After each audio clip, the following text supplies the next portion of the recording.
Hi, everyone. There is a beautiful spiritual, which is called Deep River. And in this particular spiritual, it's important to use rubato. And rubato comes from the Italian word, which means to rob, rubare. And in Italian, you are robbing somebody of something, but then you give it back when it comes to music. So when you're having a student work on rubato, have the student play the piece completely at a steady tempo, and then discuss with them where they could slow the tempo down and then bring it back to its original tempo. This is used for expressive purposes. The Romantic era composers began that feeling of rubato. So here we go. Let's go ahead and listen to this Deep River piece. This is in Lesson in Technique, book grade 5 of Succeeding at the Piano. This was beautifully arranged by Edwin McLean. And I'm going to play the first 2 lines of this piece without any change in tempo.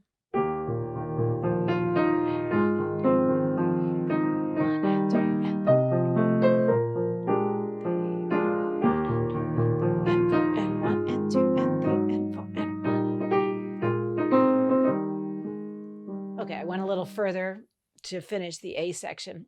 Okay, so it sounded pretty funny when it was completely at the same tempo, metronomic tempo all the way through. So now let's think about how we are going to shape that phrase. Those phrases, I should say. So 1 and 2 and 3 and 4 and 1 and 2 and 3. I can also think about how beautiful that melody is, think about how I would sing it, and then it will definitely show me the way as to where I want to slow the tempo down. 2 and 3 and 4 and 1 and 2 and 3 and 4 and 1, 2 and 3 and 4 and 1 and 2 and 3 and 4. Back to tempo, 2 and 3 and 4 and 1 and 2 and 3 and 4 and 1, 2, 3, 4, 1, 2, 3. Lots of rubato there, right? And then in the B section, I'm probably going to go back to tempo. 2 and 3. But I'm going to add rubato here because that is such a special place in the music, right? The phrase goal is really high in the register of the piano. It gets subito quiet. 1, 2.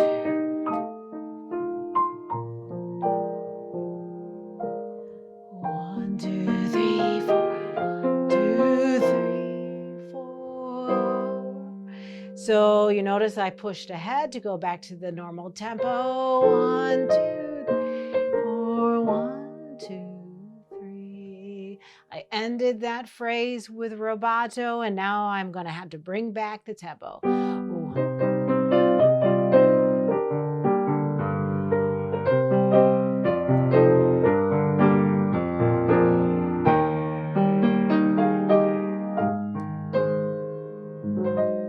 So you notice when we got to the next climactic section, the big chord in E flat major, and then the composer writes poco ritardando with a rolled chord.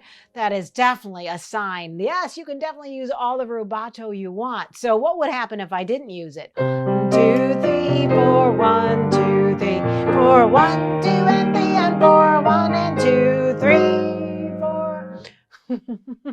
Okay, it was sort of accurate, but it didn't sound very good, was it? Because it just didn't sound emotional. It wasn't expressive.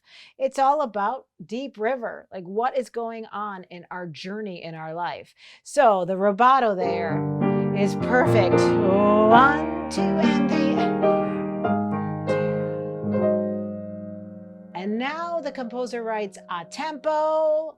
1, 2, 3, 4, and then another ritardando, and then another a tempo.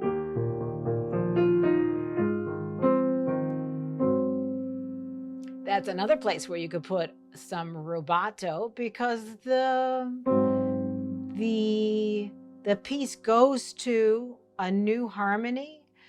The crescendo is not there. It's a quiet sound, but the composer writes tenuto markings. So just sit and enjoy.